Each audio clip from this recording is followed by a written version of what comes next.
Okay, today we are trying to learn some English that will be useful for both MBA students as well as law students and advocates who are practicing in district courts and high courts.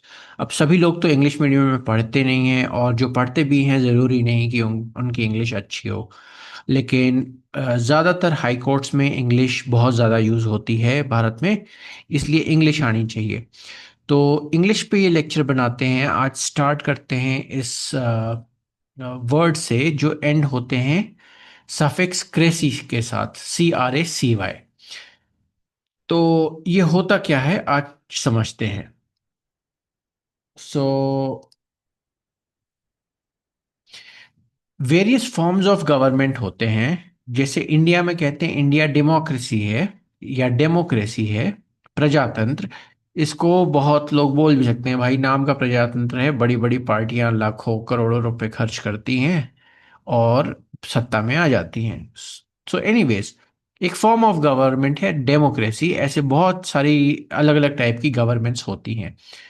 तो ये governments कैसे affect करती हैं आपके काम को, वो आपको समझना होगा। इन वेरियस टर्म्स को समझना होगा। तो पहला तो है डेमोक्रेसी। इंडिया में बोलते हैं डेमोक्रेसी, इसको आप डेमोक्रेसी बोलें तो ज़्यादा अच्छा होगा, ये ज़्यादा न्यूट्रल प्रोनाउंसिएशन है। और इंडिया में भी जो अच्छी इंग्लिश बोलने वाले लोग हैं वो डेमोक्रेसी बोलते हैं। डेमोक्रेसी भी चलेगा। लेकिन ये आप लिखते जाइए, ये करीब मैं 15 वर्ड्स कवर कर रहा हूँ आज। तो ये आप लिखते जाइए। फर्स्ट वर्ड है डेमोक्रेसी। ये आपको आना चाहिए कि रूल ऑफ द पीपल, प्रजातंत्र, ये होता है डेमोक्रेसी। तो ये वोकैबुलरी आपको बढ़ानी पड़ेगी अगर इंग्लिश बोलना है, फ्लुएंट इंग्लिश बोलना है, तो आपको शब्द आने चाहिए सबसे पहले। तो डेमोक्रेसी होता है रूल ऑफ द पीपल, जहां लोग वोट करते हैं और सरकार चुनी जाती है, डेमोक्रेसी।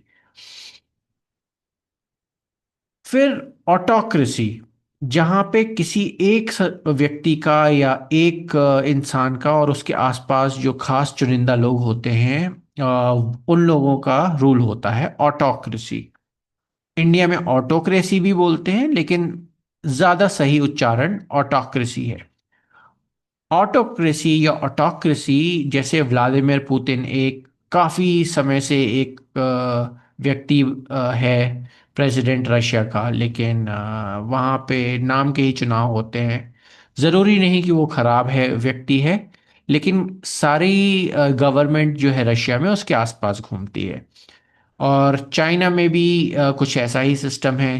कम्युनिस्ट पार्टी डिसाइड करती है सब कुछ। भाई चाइना क्लेम करता है कि वो डेमोक्रेसी है, लेकिन कुल मिला के वो ऑटोक्रेसी ही है। वो एक व्यक्ति जो पावर में होता है उसके आसपास पूरी कम्युनिस्ट पार्टी घूमती है और उसके आसपास अ, उसके पूरी गवर्नमेंट चलती है। सो जो पावर है वो एक ही व्यक्ति के पास होता है, तो एक कोई एक इंडिविजुअल होल्ड करता है।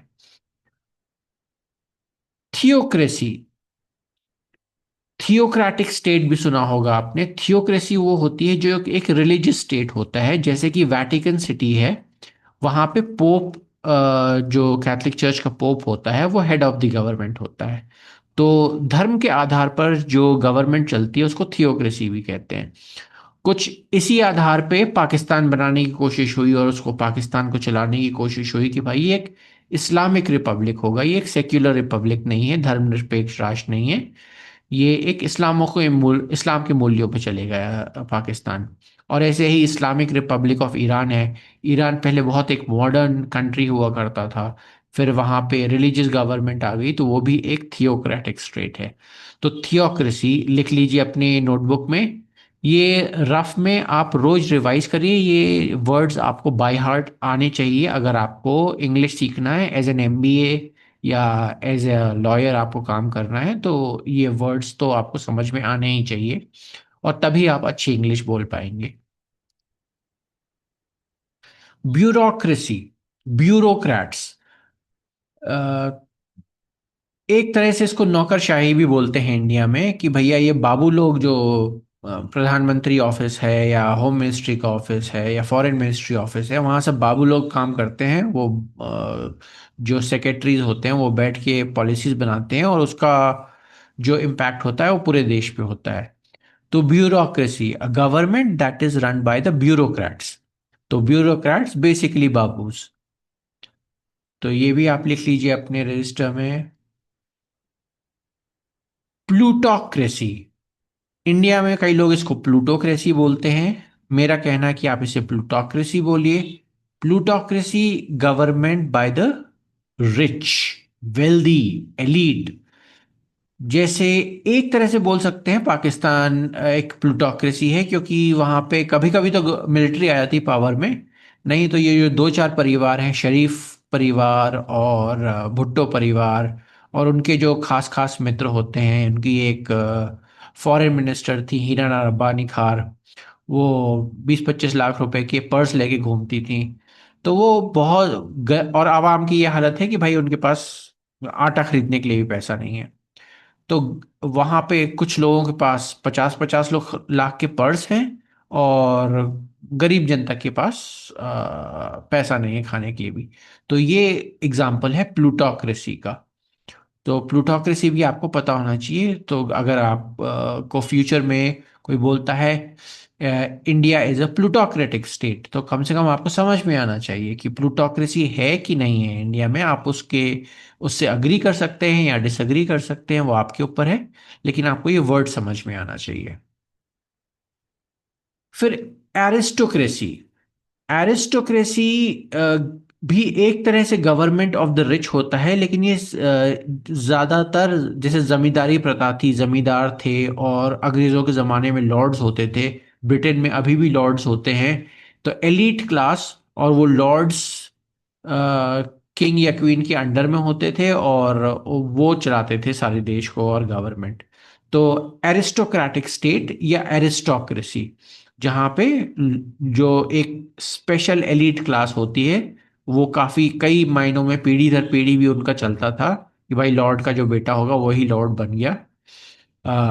तो जैसे कि कांग्रेस पार्टी है इंडिया में, उसको कहा जा सकता है भैया ये तो एरिस्टोक्रेटिक पार्टी है, इनके वही जो 25-50 खास लोग हैं वही पीढ़ी दर पीढ़ी वही राज करना चाहते हैं। तो इसको भी लिख लीजिए, एरिस्टोक्रेसी।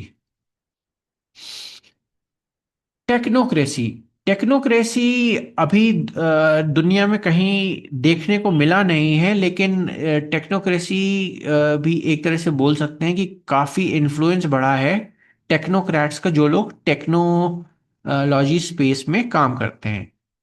तो टेक्नोक्रेसी जैसे इलॉन मस्क के पास आज बहुत पावर्स हैं, वो उनका जो प्लेटफॉर्म है एक्स, ट्विटर, उस पे किसी को निकाल दें या उसको उसकी स्पीच अफेक्ट कर दें। फेसबुक के फाउंडर के पास बहुत सारी पावर्स हैं, वो चाहे तो किसी का भी अकाउंट बैन कर दें या किसी भी देश में फेसबुक को अलाउ ना करें।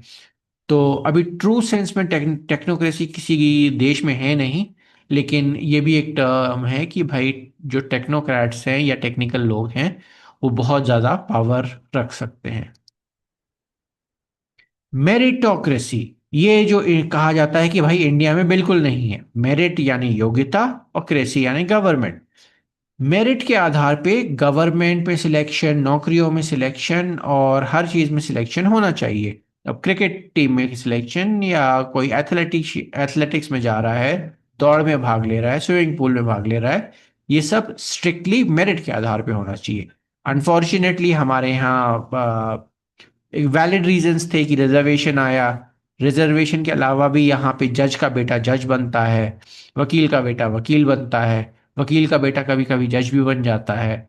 और डॉक्टर के पास अगर पैसे ना हो, उसका बेटा सिलेक्ट ना हो इंडिया में, इंडिया के प्री मेडिकल टेस्ट में, तो वो अपने बच्चों को बाहर भेज देते हैं, नेपाल या उज्बेकिस्तान या रशिया कहीं भेज देते हैं पढ़ने के लिए। तो कहते हैं इंडिया में मेरिटोक्रेसी नहीं है। लेकिन जो मेरिट पे आधार पे जो कंट्रीज चल रही हैं, कहा जाता है कि अमेरिका मेरिटोक्रेसी है। पेप्सी जो ड्रिंक आती है, उसके सैकड़ों प्रोडक्ट्स आते हैं। उसकी एक प्रेसिडेंट थी, इंदिरा नूई, जो 12 साल तक पेप्सी को कंपनी की सीईओ थी। उन्होंने कहा मैं वहां पे सीईओ बन पाई इंडियन होते हुए भी, एक ब्राउन लेडी होते हुए भी, क्योंकि अमेरिका मेरिटोक्रेसी है, वहां मेरिट के आधार पे निर्णय होते हैं। इंडिया डेफिनेटली मेरिटोक्रेसी नहीं है अभी तक। काफी चीजों में बहुत कुछ देखा जाता है, आप क्या काम कर सकते हो वो देखा नहीं जा सकता। तो आप इस मेरिटोक्रेसी को लिख लें। तो मेरिटोक्रेसी का एग्जाम्पल जनरली अमेरिका को माना जाता है। मॉबोक्रेसी, मॉब यानी भीड़ यानी दंगाई।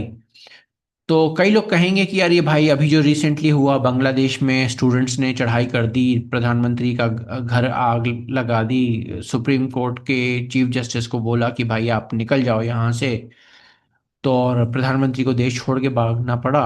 वही चीज़ नेपाल में भी रिपीट हुई कि जेनजी जो थे, जो रईस रईस लोग गवर्नमेंट को कंट्रोल कर रहे थे, प्लूटोक्रेसी थी नेपाल में। तो वहां पे मॉब ने आके उन रईस लोगों को भगा दिया गवर्नमेंट से। तो मॉबोक्रेसी भी एक टर्म होता है, ये आप लिख लीजिए। क्लेप्टोक्रेसी, चोरों की सरकार।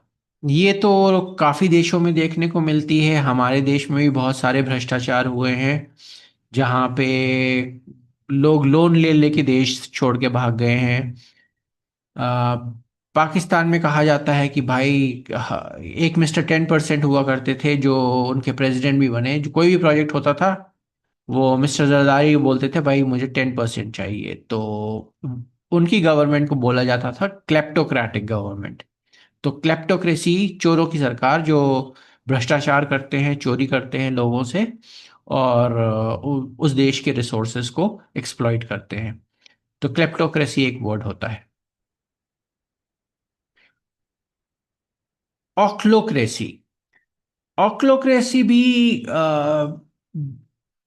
एक तरह से मॉब रूल होता है, लेकिन वो मेरे ओपिनियन में ज्यादा प्रॉब्लमेटिक होता है। जैसे पहले, अभी तो तालिबान गवर्नमेंट फिर भी काफी इम्प्रूव हो गई है। पहले जब तालिबान थी तब वो पिक्चर देखना अलाउड नहीं करते थे, कोड़े पड़ते थे औरतों को, बहुत प्रॉब्लमेटिक सिनेरियो था अफगानिस्तान में। और अभी इंडिया के भी कई स्टेट्स में, जैसे छत्तीसगढ़ है और कई स्टेट्स हैं,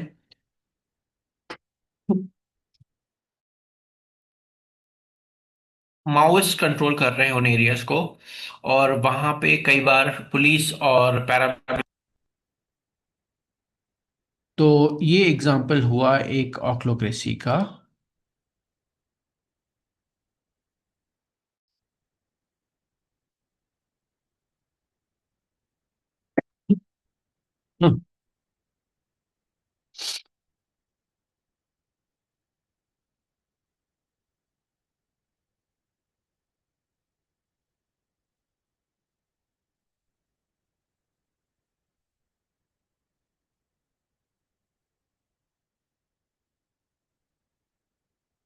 जेरोंटोक्रेसी, जेरोंटोक्रेसी भी एक नेपाल का एक एग्जाम्पल ले सकते हैं, जहाँ पे जेनजी ने कहा कि भाई ये बूढ़े बूढ़े लोग हैं, केपी शर्मा ओली हैं, ये सब बूढ़े बूढ़े लोग हैं, यंग जनरेशन की जो आवाज़ ही नहीं सुनी जाती। तो जो एल्डरली होते हैं वही सब जाके पावर में बैठ जाते हैं और यंग लोगों की आवाज़ नहीं सुनते। तो ये जेरोंटोक्रेसी भी एक वर्ड है जो आप लिख सकते हैं अपने नोट्स में। टीमोक्रेसी, ये अ, एक तरह से, ये दो वर्ड्स हैं, एरिस्टोक्रेसी और ओलिगार्की। जो मैंने आपको पहले बताया, एरिस्टोक्रेट्स होते थे लॉर्ड्स, जो क्वीन के लॉर्ड्स होते थे यूके में, और ओलिगार्की यानी कि गवर्नमेंट बाय द रिच। तो इन दोनों के बीच की ट्रांजिशनल गवर्नमेंट को बोलते हैं टीमोक्रेसी। जहाँ पे ये लोग फोकस करते हैं कि भाई ये जो भी सिविक ड्यूटीज हैं उसके बेस पे गवर्नमेंट चलनी चाहिए। तो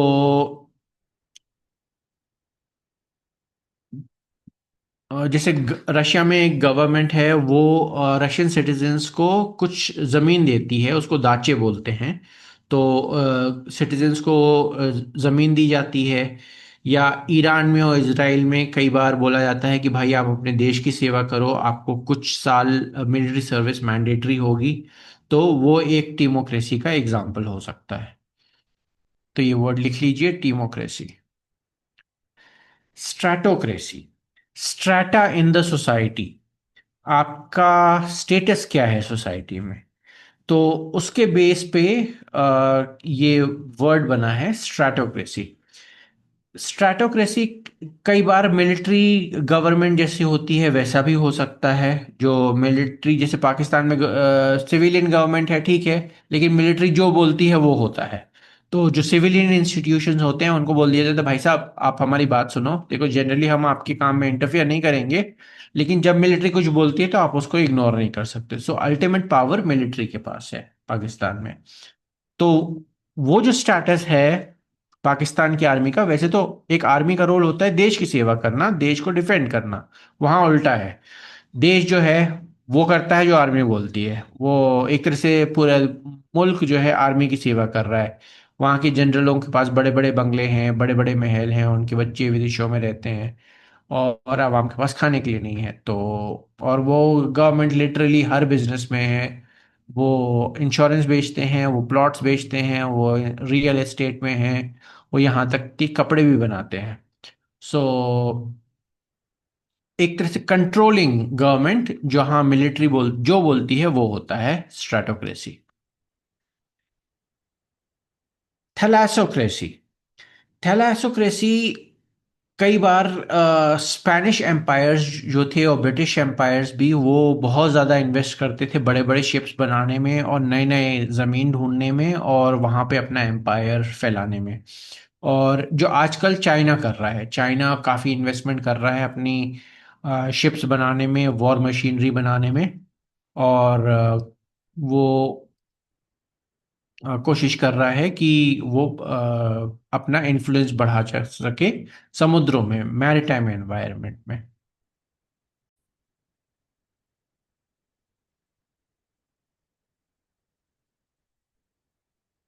ओके, सो आई होप आपको ये वर्ड्स पसंद आए होंगे, और आपको ये वर्ड्स आने चाहिए अगर आप एज अ लॉयर या एज एन एमबीए काम करना चाहते हैं। तो I will bring more words for you to learn, but ये वर्ड्स आप लिखते जाइए, और ये आपसे कोई भी पूछे तो आपको याद होनी चाहिए, तो याद करना ज़रूरी है। सो फ्लुएंट इंग्लिश आने के लिए सबसे पहले ज़रूरी है कि आपको वर्ड्स आए, वर्ड्स नहीं आएंगे तो आप इंग्लिश नहीं बोल पाएंगे। सो पहले जो कुछ लेक्चर्स मैं बनाऊंगा वो वर्ड्स पे फोकस होंगे, वोकैबलरी बिल्ड करने पे फोकस होंगे। फिर बाद में हम आएंगे प्रोनाउंसिएशन पे, थोड़ा बहुत प्रोनाउंसिएशन मैं कवर कर रहा हूँ। जैसे मैंने कहा कि डेमोक्रेसी, डेमोक्रेसी ज़्यादा सही प्रोनाउंसिएशन है। डेमोक्रेसी बोलते हैं लोग, वो भी चलेगा, लेकिन डेमोक्रेसी बोलिए। So I hope you like this video. If you like this video, please give me a thumbs up, and that will give me motivation to make more videos. Hope you like this video. Take care. Jai Hind.